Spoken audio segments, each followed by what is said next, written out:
Hola, buenos días, Santiago, no sé si me estás escuchando. Sí, sí, perfecto. Hola, Hola, ¿cómo andás? hola Santiago, mucho gusto de conocerte. Te puedo tutear antes que nada. Sí, claro. Por favor, te lo pido. Excelente. Bueno, hace como 3, 4 meses, quizás un poco más, te diría antes de la pandemia, empezamos a construir este evento con la gente de la Nación, pensando en los acuerdos que se podían construir a largo plazo en la Argentina entre distintos sectores políticos, económicos, y fuimos diseñando casi tentativamente una agenda que, no por casualidad, te diría, empezó con un panel donde hablábamos de la diversidad. Estuvo Vilma con nosotros, Vilma Ibarra, entre muchas otras personas, y, y nos parecía que el tema de la diversidad era un tema importante porque nos está costando aceptar al otro, escuchar al otro e incluirlo en nuestras conversaciones. Y esto no hablo estrictamente de los políticos, sino también me refiero a nosotros en la sociedad, en las redes sociales, en los medios de comunicación, en, en cualquier parte o en cualquier ámbito donde dos personas transitan una conversación con opiniones encontradas. ¿Cuál es la mirada que vos tenés de esto y cuán importante es la diversidad para construir acuerdos que mejoren la convivencia? Bueno, primero, muchas gracias por la invitación, muchas gracias por permitirme participar de este encuentro eh, que busca reflexionar en momentos donde todo es coyuntura, donde todo son urgencias. Siempre es importante tener ámbitos y espacios donde se pueda debatir y donde se pueda discutir, aún sin ponernos de acuerdo, pero sí se puede discutir y entender y comprender las miradas diversas que existen y que hay en nuestro país.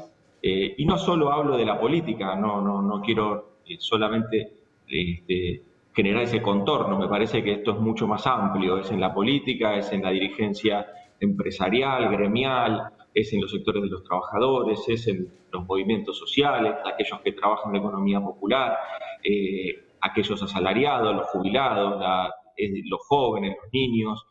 Esta mirada general, digamos, ¿no? Donde uno apunta siempre y permanentemente a tratar de, bueno, vincular toda esa diversidad y ponerla en un código que puede ser un nuevo acuerdo o un acuerdo social, pero fundamentalmente que tenga que ver con el respeto a las opiniones, con el respeto al otro, porque de ese modo es como las sociedades van avanzando, respetándose, respetando la diversidad, respetando y nutriéndose de esa diversidad. Yo creo que hoy es cierto lo que planteas o alertás. Hay un discurso de odio, hay un registro que hace años solamente se daba en las redes sociales, un tono de agravio y un tono de limitar y restringir las opiniones que son las opiniones de otros, o las opiniones que no concuerdan con mi creencia o con mis valores, las ataco directamente. Esto era quizás un campo de juego donde solamente y muchas veces gozando del anonimato que dan las redes sociales, a veces se expresaba ese discurso de odio. Lo que lamentablemente está sucediendo en la Argentina últimamente y debe alertarnos y debe convocarnos a todos los que tenemos una responsabilidad pública y privada también, pero a todos los que tenemos una responsabilidad dirigencial nos debe convocar a la reflexión. Hoy ese tono y ese discurso de odio que era solamente se daba con cierto anonimato en las redes sociales, hoy eso ya se expresa también en la sociedad, en su conjunto, ya se expresa sin ningún tipo de tapujos, sin ningún tipo de barreras inhibitorias. El registro y el tono del discurso de odio de las redes sociales se trasladó a la sociedad argentina y eso me parece que nos tiene que llamar a todos a la reflexión. Ese discurso de odio no puede ser una salida para una construcción de una Argentina más diversa, una Argentina que tolere y que promueva la diversidad y que se nutra de esa diversidad. Fundamentalmente eso es lo que nosotros estamos viendo y tratamos desde la gestión, desde el espacio que nos toca, desde la conducción circunstancial del gobierno, ir acompañando, ir acompasando eh, las herramientas que hacen que ese discurso de odio, bueno, sea totalmente repudiable y fundamentalmente sea suprimido a partir de un discurso de armonía, un discurso armónico, donde naturalmente no nos tenemos que poner de acuerdo. El disenso es parte del motor de la democracia. Eh, no tenemos que tener una mirada hegemónica o hegemonizante sobre los destinos, sobre los valores, sino que lo que tenemos que poder contrastar son proyectos, son ideas. Seguramente desde ahí es donde la democracia se va nutriendo mucho más. Desde ese disenso la democracia se va nutriendo. Pero Claro. también tenemos que ser conscientes que el sentido último de la democracia no es solamente la discusión de ideas, también es eh, fundamentalmente la posibilidad de poder resolver inequidades, resolver injusticias.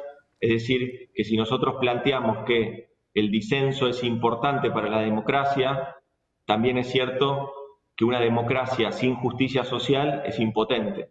Santiago, en ese sentido, muchas veces desde la sociedad miramos un poco hacia arriba. No sé si esto es justo, ni siquiera sé si es bueno, pero pasa también en las familias. Los chicos miran hacia los padres a ver cuál es su comportamiento y nosotros en la sociedad miramos a los dirigentes políticos, empresarios, sindicales. El presidente Fernández, en ocasión de asumir su nuevo cargo, planteó en algún momento la posibilidad de convocar a un Consejo Económico y Social. Después sobrevino la pandemia y se despertaron muchas virulencias en la sociedad y en el ejercicio de la política. Aún así, ¿vos creés que es posible correr alguno de los temas coyunturales que generan tanta efervescencia y poderse sentar en una mesa distintos sectores que piensen cuáles son las cosas que la Argentina necesita cambiar o construir de acá a los próximos 10 años si queremos realmente transformar la realidad de los argentinos y crear una Argentina más diversa e inclusiva? Probablemente si se acuerdan y si se logran estos acuerdos entre sectores más amplios, esos cambios puedan llegar a ser más sustentables en el tiempo. ¿Vos creés que hay espacio, a pesar de toda esta virulencia que se ve en las últimas semanas, como para construir y convocar ese consejo? Mira, yo creo que más allá del humo mediático, que muchas veces es lo que más vende en términos de rating y en términos de clics en los portales, lo cierto es que no tenemos que perder de vista lo siguiente. Mira, un testimonio o antecedentes muy próximos. Cuando el presidente asumió, planteó como uno de los ejes importantes la lucha contra el hambre. En la lucha contra el hambre se convocó a una mesa de lucha contra el hambre donde se incorporó a sectores privados, a sectores públicos, a organizaciones sociales, a organizaciones de derechos humanos. Esa mesa, o desde esa mesa de trabajo, surgió la tarjeta alimentar. La tarjeta alimentar como política pública, como herramienta luego de política pública, reflejo de lo que esa mesa diversa, de diferentes historias y trayectorias, expresaba. La tarjeta alimentar llegó como política pública a 1.500.000 personas, 1.500.000 familias en Argentina, que hoy tienen a partir de esa tarjeta, donde solo se puede comprar alimentos, la posibilidad de tener un plato de comida en la mesa de esas familias. Que es algo que naturalmente surgió a partir de ese diálogo público-privado. Luego, lo que surgió, recordemos, en el mes de enero había una gran problemática con respecto al acceso al agua potable, sobre todo en la zona del norte, sobre todo en las comunidades huichis, en la provincia de Salta. A partir de la interacción público-privada de esa mesa de lucha contra el hambre, se lograron hacer 8 pozos con 8 perforaciones nuevas, 8 pozos de agua, donde hoy entonces esas comunidades están teniendo agua potable nuevamente. Es decir, el trabajo público-privado se fue dando, obviamente que la prensa, y yo no critico la prensa con esto, lo que digo es, evidentemente esto no son noticias otras cosas, pero no importa, pero a pesar de no ser noticias, son cuestiones y políticas que se encararon de un modo que el presidente lo fija como una prioridad en convocar permanentemente a este diálogo público-privado para resolver situaciones y generar soluciones. En ese sentido también es un gobierno que no declama el diálogo político, sino que lo practica. En 3 oportunidades, los jefes de bancada de la oposición se han reunido con el presidente de la Nación en lo que va del año y han discutido no solo agenda legislativa, sino también que han podido no ponerse de acuerdo y ponerse de acuerdo con algunas cosas y con otras, digamos, ¿no? Eh, Eso me parece que es también destacable y creo que lo más destacable de lo que venimos, de lo que hemos logrado como argentinos y argentinas en este tiempo de pandemia, también tiene que ver eh, con el diálogo y la coordinación permanente con los gobernadores y gobernadoras y el jefe de gobierno de la Ciudad de Buenos Aires a la hora de luchar contra la pandemia. Esa actividad coordinada, esa acción coordinada hizo que se generaran políticas públicas nacionales donde han tenido impacto distinto en todas las provincias y en la ciudad de Buenos Aires. En este caso, yo sé que hoy está en el eje otro tipo de discusión, una discusión más por recursos, pero lo cierto es que no tenemos que perder de vista todo lo que se logró hasta acá, porque es súper valorable. Lo que se logró hasta acá son ámbitos de diálogo político de alto nivel que no sucedió en otros países del mundo. En otros países del mundo, los gobiernos provinciales o los gobiernos estaduales van por un lado, los gobiernos federales van por otro, y en el medio, en esa grieta de desconexión, lo único que hay son más contagios y más muertes. Eso no pasó en la Argentina. Nosotros venimos trabajando coordinadamente con todos los gobernadores y gobernadoras, con el jefe de gobierno de la Ciudad de Buenos Aires, venimos trabajando en programas nacionales, en insumos, fíjate una sola cosa, y con esto pasamos si querés a otro tema, para no quedarnos tanto en esto, pero porque son testimonios de de lo que pudimos lograr. Y nosotros, cuando hubo una gran tensión a nivel nacional, a nivel internacional, discúlpame, con respecto al acceso a los insumos para luchar contra el coronavirus, uno de los insumos más importantes y más buscados en el mundo eran los respiradores. Argentina, por tener capacidad industrial y por ser un país que siempre apostó a su industria y a su producción, o mucho tiempo lo hizo, nosotros somos uno de los 15 países que producen respiradores en el mundo a escala a escala exportable, digamos, ¿no? Esta es una empresa, son empresas, 2 empresas están en Córdoba, una está en Tierra del Fuego. Desde esas empresas lo que nosotros pudimos hacer es consensuar una compra de 2.400 respiradores. Esos 2.400 respiradores los compró el Estado Nacional y los repartió equitativamente en todas las provincias. Ese tipo de política pública creo que es un tipo de política pública que es el llamado a los acuerdos y a los consensos que son necesarios para poder sortear la pandemia, para poder sortear todas estas externalidades negativas que nos trae el coronavirus. Y me parece que son parte de los testimonios que podemos ir dando como gobierno, de que nosotros no declamamos el diálogo político o el diálogo democrático y el consenso, sino que lo practicamos habitualmente.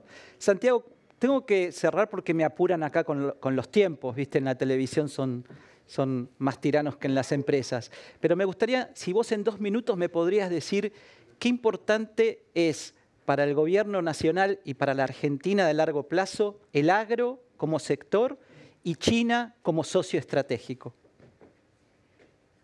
Bueno, China como socio estratégico ya se está avanzando en una agenda ya hace tiempo, una agenda muy promisoria con respecto al intercambio comercial con China, y bueno, nosotros tenemos por delante todo un desafío de poder compensar esa balanza comercial con China como una gran potencia comercial y productiva. En ese sentido, creo que tenemos muchas posibilidades de complementarnos en ambos países desde el punto de vista comercial. Y por otro lado, con respecto a lo que planteabas del agro, bueno, evidentemente este es un país que necesita del agro, que necesita de la agroindustria, que necesita también incorporar cada vez más industrialización, cada vez más incorporarle valor agregado a nuestros productos agropecuarios, porque de ese modo generamos más y más dólares que claramente hoy están como parte de la discusión y que los necesitamos. La Argentina tiene que volver a recomponer un mercado exportador, tiene que volver a recomponer un sector exportador donde el agro es fundamental, porque nosotros necesitamos volver a exportar 90.000 millones de dólares. Ese es el desafío. Excelente, Santiago. Primero que nada, quiero agradecerte enormemente porque sé lo complicado de los días que están atravesando y que te hayas tomado este tiempo para estar con nosotros es muy valioso y realmente lo valoramos un montón. Nos parecía importante contar con un altísimo nivel político en el gobierno como vos para darnos una mirada también de esta Argentina que queremos construir a largo plazo. Estoy seguro que el sector agro está dispuesto a contribuir en esta energización de la economía argentina. Creo que también a veces espera un guiño del gobierno nacional de apreciación y de valoración y bueno, esa construcción de confianza mutua que es tan importante entre los gobiernos y los sectores económicos. Así que bueno, ojalá que con el correr del tiempo eso se profundice, mejore y se pueda construir una Argentina como la que todos soñamos. Así que, de vuelta, muchas gracias por estar y te mando desde aquí un gran abrazo. Bueno, muchas gracias a vos. Bueno, nosotros estamos terminando. Yo quisiera agradecerles a todas y cada una de las personas que participaron en los distintos paneles, que nos honraron con su presencia y con su pensamiento. Quiero agradecer a la gente de La Nación por habernos acompañado en esta aventura que fue diseñar e implementar este evento en plena pandemia. También quiero agradecer a todo mi equipo que trabajó muchísimo y me ayudó muchísimo a que esto haya salido tan bien como salió, o al menos eso espero. Y la verdad que nos queda a todos los argentinos el gran desafío de poder escucharnos, de poder ejercer la empatía, de comprender que a veces la verdad se construye de a dos, un poco con lo que yo pienso y otro poco con lo que piensa el otro, y desarrollar ese ámbito de confianza que nos permita construir una convivencia distinta y un futuro mejor para todos. Les mando un abrazo y espero verlos pronto.